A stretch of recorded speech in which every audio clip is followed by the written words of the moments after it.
C'est une grâce pour moi de recevoir sur ce plateau un grand homme de Dieu de ce pays. Un homme, quand il parle, l'enfer se tait.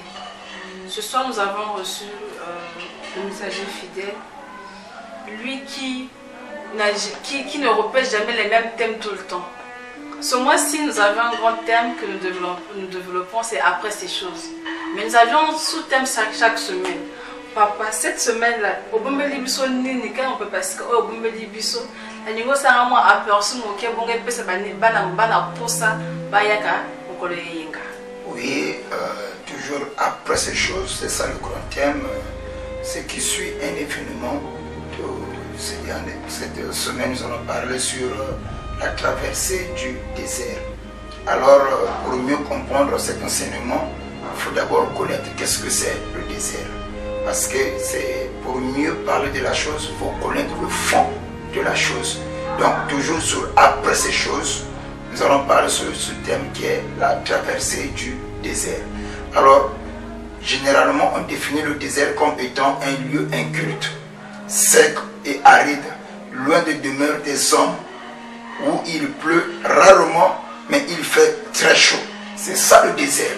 Donc, c'est difficile d'avoir l'eau dans le désert. Et le désert, c'est beaucoup plus loin des hommes. C'est une demeure qui est loin des hommes. Parce qu'il n'y a pas l'eau. Et ça, il fait tellement chaud. Les gens n'aiment pas habiter là où il y a le désert. Parce que ce qui fait que les gens puissent habiter un lieu, c'est d'abord l'eau. Parce que l'eau, c'est la vie. Tout ce que l'homme doit boire de l'eau, il doit faire des ménages, il doit faire beaucoup de choses avec l'eau. Et vous voyez même certaines municipalisations, quand l'eau entre déjà dans le quartier, ça permet aux gens d'y entrer.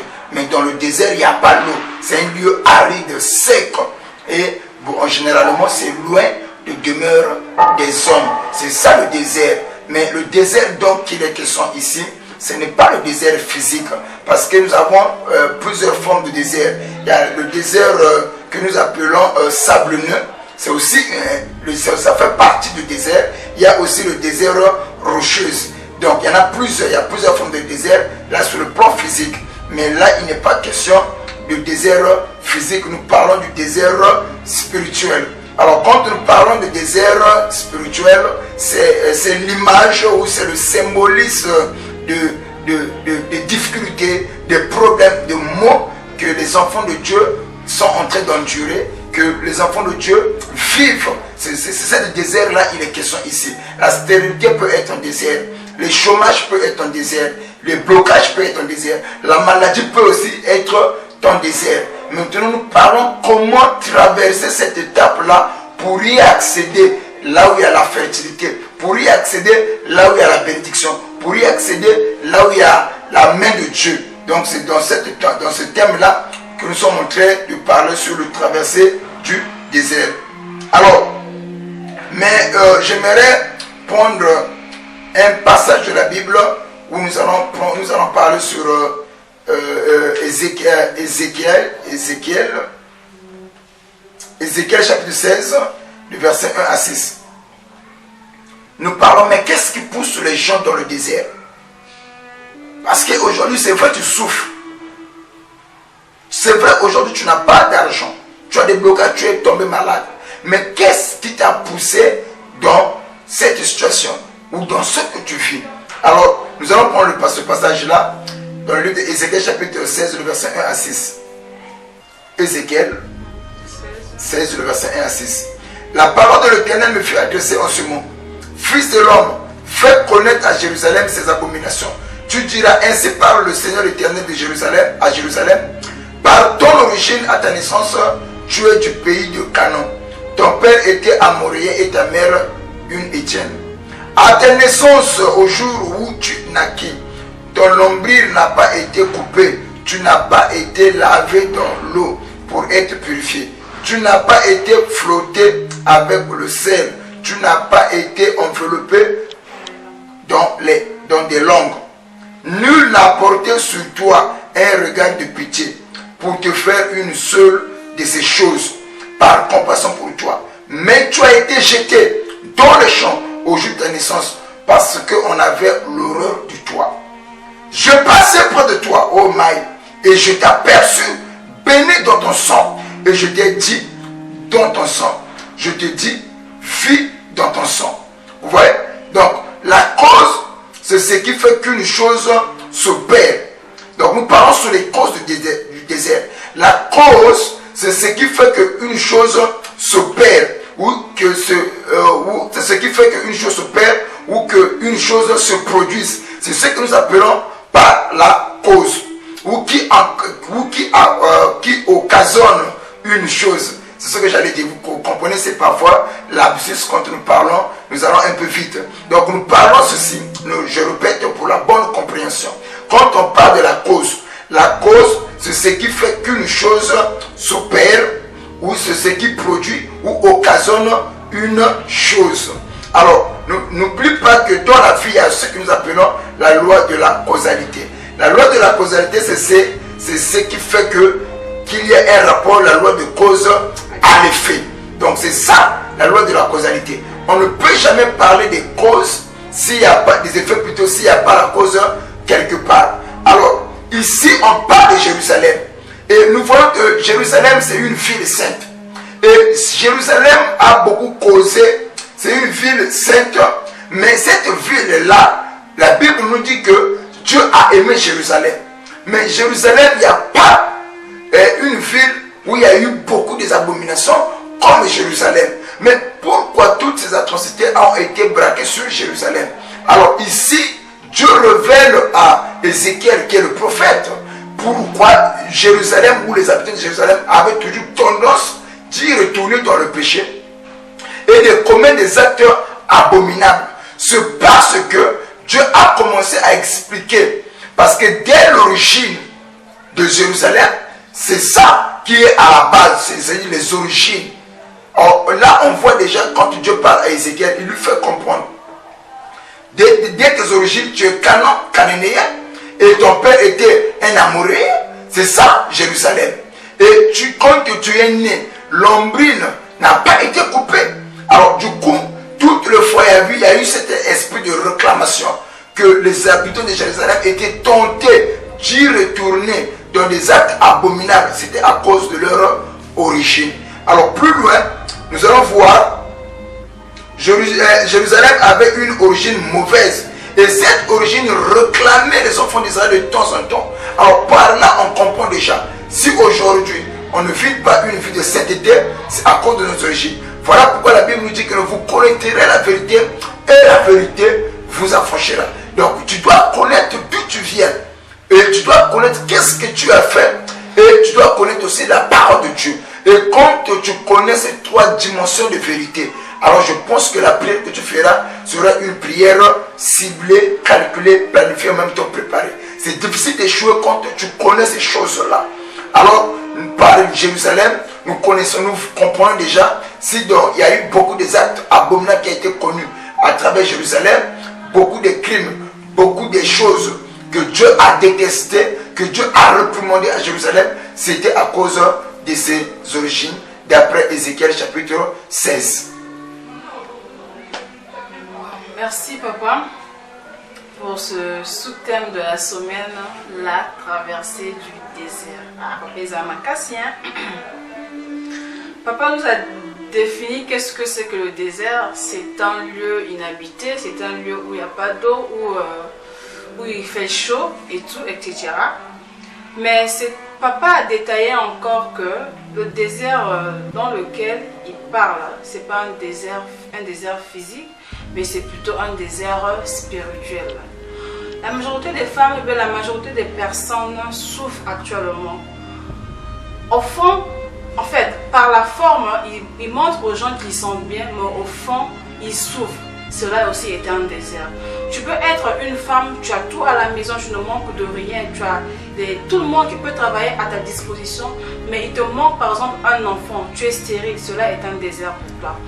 Tu es intelligent, tu as obtenu tous les diplômes que tu peux avoir, jusqu'à obtenir même le doctorat, mais tu vas déposer des dossiers par-ci par-là, tu n'arrives pas, on ne t'embauche pas, il y a la main noire, c'est un désert pour toi. Maintenant papa, il y a beaucoup de choses à énumérer. Papa, j'ai une question à vous poser. Quelles sont les conséquences du désert sur la vie d'un être humain. Parce que, à ce que je sache, Dieu a doté toutes les capacités à une personne. Dieu, quand il avait créé une personne, il avait dit que l'homme mangera à la sueur de son front. Quand une personne va étudier, il peut déposer son dossier et ça marchera. Mais qu'est-ce qui bloque? En fait, quelles sont les conséquences qui bloquent tout cela?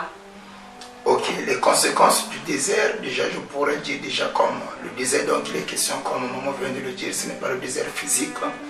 Parce que le désert physique, combien même on parlera de désert physique, on a dit que le désert physique, il y a plusieurs formes de désert.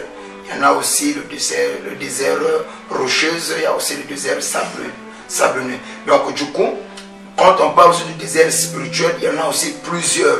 Donc chaque problème que nous avons, que nous traversons, c'est aussi un type de désert. Alors c'est ce que maman vient de dire. Alors les conséquences quand nous traversons le désert, d'abord on ne peut pas évoluer dans le désert. Quand tu traverses dans le désert, quand tu es dans le désert, la première conséquence, manque d'évolution. Toutes les personnes qui ont des problèmes qui le dérangent, tu ne peux pas avancer avec ce problème-là aussi longtemps, tu n'as pas trouvé la solution. Et donc dans le désert, il n'y a pas d'avancement. Dans le désert, il n'y a pas d'ensemencement. C'est-à-dire que tu peux avoir la sémence, mais tu ne peux pas semer ta sémence dans le désert et puis voir ta sémence se produire. Donc dans le désert, on vit aussi une vie où on tourne seulement à rond. Donc le premier type de désert, la première conséquence, c'est le manque d'avancement. La deuxième conséquence, c'est que la vie de regret. Dans le désert, on regrette toujours. Si j'avais ceci, si je pouvais avoir, si je pouvais faire ceci, je pouvais aller à tel endroit, je pouvais accomplir telle chose. C'est ça les conséquences quand on se trouve dans le désert. Alors le désert aussi conduit l'homme à adorer Dieu dans l'habitude et non par révélation. C'est ça, c'est la chose la plus importante que nous devons retenir. Quand l'homme est dans le désert, c'est-à-dire que quand tu as un problème qui a trop duré, ça te pousse à adorer Dieu par habitude et non par révélation. Imaginons, quand on prend le livre de Jean chapitre 5, cet homme qui a fait 38 ans au bord de piscine de Bethesda, il attendait que l'ange puisse descendre pour agiter l'eau afin qu'il y tombe. Mais tellement il a trop duré, quand le jour où l'occasion s'est présentée devant lui, Jésus-Christ lui pose la question, veux-tu être guéri? Alors cet homme pour dire oui, parce que il était là au bord de la piscine, il attendait sa guérison. Mais quand on lui pose la question, il dit encore, il commence à expliquer sa vie. Et ce sont ces gens que nous voyons dans nos églises. Quand l'affaire tire en longueur, alors ça détruit la foi. Le désert détruit la foi de la personne. Alors tu ne peux plus prier Dieu avec révélation, mais tu vas commencer à prier Dieu avec habitude. Et prenons le cas de Zacharie. Zacharie qui était aussi un sacrificateur. Alors quand l'ange Gabriel s'approche de lui, il lui dit que voilà, Zacharie, Gabriel a été monté, Dieu m'a commissionné de dire que voilà, ta femme Élisabeth sera enceinte. Mais qu'est-ce qu'il lui dit? Il dit que voilà, comment reconnaîtrai-je que ce que tu me dis là arrivera? Vous voyez, mais lui il était un sacrificateur. C'est lui qui était censé comprendre la parole de Dieu mieux que tout le monde. Mais tellement sa stérilité a trop duré, cela l'a conduit à adorer Dieu par habitude et non par révélation. Beaucoup de gens sont devenus des religieux à cause du désert. Beaucoup de gens n'adorent plus Dieu par révélation, mais plutôt par habitude. Vous allez voir des gens qui partent à l'église parce qu'ils sont habitués, ils sont coutumiers. Un jour, c'est là où je vais m'arrêter parce que ça tombe tellement beaucoup, je risque de tout beaucoup donner ici. Alors ici, c'est aussi le plateau, c'est le temps. Mais je vais essayer un peu de me limiter là. Un jour, Jésus-Christ se croise un jeune homme qui était riche. Et ce jeune homme voit Jésus faire des exploits. Il dit, waouh, Seigneur, qu'est-ce que je dois faire pour entrer dans le royaume de Dieu? Jésus-Christ lui dit, le regarde, il dit que non, voilà quelqu'un qui a posé la bonne question. Il lui dit, voilà, si tu tombes, vois Jésus manifester la puissance, il manifestait les miracles. Alors beaucoup de gens suivaient Jésus. Alors cet homme s'approche et dit, Seigneur, que dois-je faire pour entrer dans le royaume de Dieu? Jésus-Christ le regarde et dit que non, voilà quelqu'un qui a posé la bonne question. Alors il lui dit que voilà, honore ton père et ta mère, et afin que tu puisses vivre longtemps sur la terre que Dieu t'a donnée. Alors cet homme lui dit que non, Seigneur, tout ce que tu me dis là, tous ces commandements là, moi qui te parle, je l'ai observé de ma jeunesse. Vous savez, Jésus-Christ était un prophète. Si cet homme mentait, Jésus-Christ allait lui dire que monsieur, ce que tu veux lui dire là, tu as menti. Mais quand Jésus-Christ l'a regardé, Jésus-Christ ne l'a pas contredit. Jésus-Christ s'est rendu compte que ce que le monsieur a dit, c'est exact. Parce que ce monsieur aussi vivait cette parole-là, il respectait cela, il obéissait aussi à la loi donnée par Moïse. Mais Jésus-Christ lui dit qu'il y a quelque chose qui te manque. L'expérience personnelle, toi et ton Dieu. C'est-à-dire que ces gens-là, il a grandi dans une famille religieuse où on lui a inculqué ses valeurs moraux. Alors toute sa vie, il obéissait cela. Pour lui, ça devenait un éthique. Mais il priait, mais par habitude et non par révélation. Jésus-Christ lui dit, ce qui te manque là, c'est d'avoir une expérience personnelle entre toi et ton Dieu. Il lui dit que voilà, prends tout ce que tu as, vends-le et donne-le aux biens. Et donne-le aux pauvres plutôt, j'allais dire. Alors cet homme était indigné. Mais comment quelqu'un qui observait la parole de Dieu, mais on lui avait pas l'amour? Parce que donner, tu dois avoir l'amour. L'amour est donatrice. Donc malgré qu'il était habitué à aller à l'église, mais il n'avait pas l'amour. Donc c'est ça le désert. Quand beaucoup de gens aujourd'hui prient Dieu par habitude de nos par révélation. Donc c'est un peu ça. Plus contre le problème ça dure, plus ça détruit la foi, plus ça nous pousse à prier Dieu par habitude et non par révélation. Nous tendons à la fin de notre émission. En bref, papa a dit que malgré le désert que tu traverses, il ne faut pas prier Dieu par habitude, mais plutôt par révélation, et tu obtiendras miséricorde de Dieu. Pour tout ce qui a été béni cet après-midi, ce soir, par ce message, que le Dieu Tout-Puissant vous bénisse richement. Et pour tous ceux qui veulent voir papa en live, nous sommes situés à Mukondo, précisément à Remer-Ange dans la rue Mana, numéro 55. De là où vous êtes, soyez tous bénis au nom puissant de Jésus. Ciao.